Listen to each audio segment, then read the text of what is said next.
Okay, in this video, we're going to be introducing two specific objectives that are very important for you to understand. One of them is understand that if a point outside of a uniform sphere, the mass of the sphere may be considered to be a point mass at its center.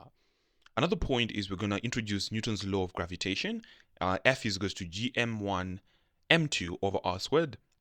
And we're going to explain a little bit about what that law actually entails. First up, we need to understand what is a point mass. In the last topic, we introduced what a gravitational field actually is and what gravitational field lines are. So if you're going to take, for example, the Earth, so this is the Earth, right, which is over here. All of these are field lines, effectively, right? They are lines that show the direction in which a mass would move if it was placed. So let's assume I'm going to place a mass over here. That mass is going to be moving in this direction. So that is essentially what the gravitational field lines entail.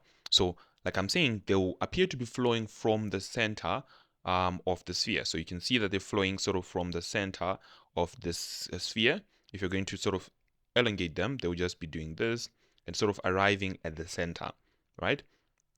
In other words, instead of drawing a big planet, you can draw a little dot or a little point to represent the mass. Why are we doing this? Because for any mass that is present on a sphere, we can assume that it's just acting at the center. We've done center of gravity. If we assume that it's a uniform sphere, we can assume that all the mass is concentrated at the center. So instead of you drawing this whole big planet over here, this whole drama that's going on over there, you can just draw one little dot, which is essentially here, and that will be a point mass. So for argument's sake, you're going to assume that all big planets are essentially little dots. So well, now that you've understood what a point mass actually is, it's just a little point where all the mass is assumed to be concentrated. We now want to introduce Newton's law of gravitation. So Isaac Newton, a very brilliant man, was formulating, right? He sat down and he came up with a law. There's a whole story about how this law came about, falling apples and everything, and research that if you're interested. But essentially, he came up with a law that states that the attractive force, right, between 2 point masses, so between a mass, so if you're going to take one mass over here, right, and say that's m1, and take another mass over here, and say that's m2, so Newton is basically saying the attractive force, like this, the attractive force that these masses are going to experience is actually directly proportional to the product of their masses, right? So the force that they're going to experience, this force, is directly proportional to the product of their masses, which is over here. And that same force is inversely proportional to the square of their separation. Why this is true? I don't know, guys.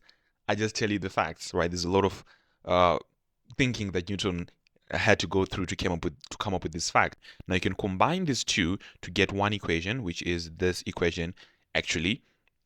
And this equation effectively just tells you that the force of gravity that you're going to experience, which is Fg, so the force F that you're going to experience in this scenario, as well as the force F that you're going to experience in that scenario, will just be equivalent to m1, m2 over r squared, which is the mass of that, and then the separation of these guys being r. So the value of g, remember we had a proportionality sign, so to remove that, we introduce the value of g, which is the gravitational constant. So essentially this constant is 6.67 times 10 to the power of negative 11. So you can now find the force on mass 1 from mass 2, the force that mass 1 experiences because of mass 2, and the force that mass 2 experiences because of mass 1. And that is essentially what you can calculate using this equation over here. Okay, right? So that is essentially what Newton had to say. And that is what I had to say in this video. And I'll see you in the next video where we now introduce circular motion.